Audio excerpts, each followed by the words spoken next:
and you also have to realize that we're not all coming from the same starting block. You know, Right. Some people came from abusive childhoods. Some people came from super supportive and loving childhoods. Some people were spoiled as children, and that's what they're the people that struggle the most sometimes.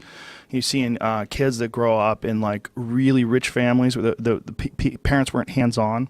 They're so disconnected. Right. They feel really weird and entitled, and they have a very distorted version of the future. Yeah. And those people, it's very hard to adjust from a place of bounty to a place of struggle and success and you know, self-realization. It's almost more difficult for some of those people. That's compassion. Look, me growing up as a person who didn't have money, you know, and thinking as when I was a child, my family was on welfare.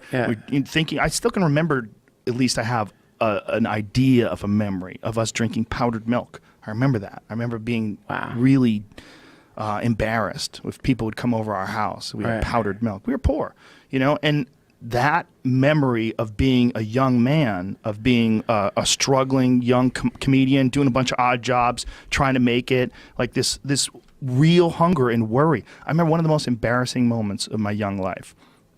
I had this thing fall out.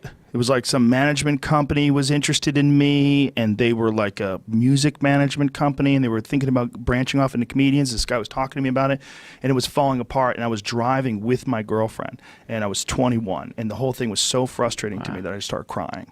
Tears rolling, and I remember she looked over at me. She's like, "Are you crying?" I was like, yeah, and she's like, oh. Like, she was like mocking the fact that I was crying. Oh my God. She couldn't help herself. You know, she was same age. We were both like 21. Right. We were both kids.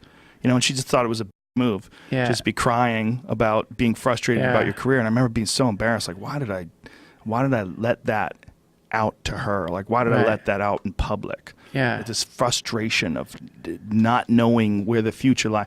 But that frustration and that hunger of like wanting to figure out a way to get out of this cycle of work jobs and figure out how to do something that I actually love doing, like be a comic. Like that burning hunger because you don't have, that's where it all comes from. When you don't know where the you're going to pay your rent. You do not have an escape route. There's no net. You got to figure this fucking thing out, man. And you're not figuring it out right now. Right now it's falling apart, and nobody thinks you're any good. You can't get booked. Like, you're trying to figure out what's the next job you're going to get so you could feed yourself while you try to figure out this weird thing that nobody could really tell you how to do. You know, but that going through that struggle, that is everything. But people need to hear that you went through it too. They need to hear that during the dark days where it doesn't seem like it's ever going to work out. Are you alive? Can you see? Can you talk? Can you think? Get better. Get better. Get better at whatever you're doing. Just get better. So you suck at it now. Everybody sucks at everything when they first start. That's the whole thing about getting good at something. But if you love it and you're really honest, don't lie to yourself.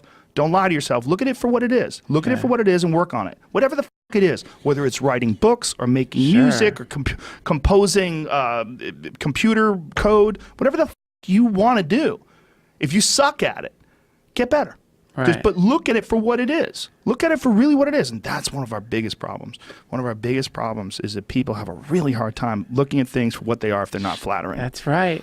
Yeah, they want to think, oh, fuck guy. This guy's a... Now, that guy shot a fucking rocket into space with a car on it. Okay? And he did it with his mind.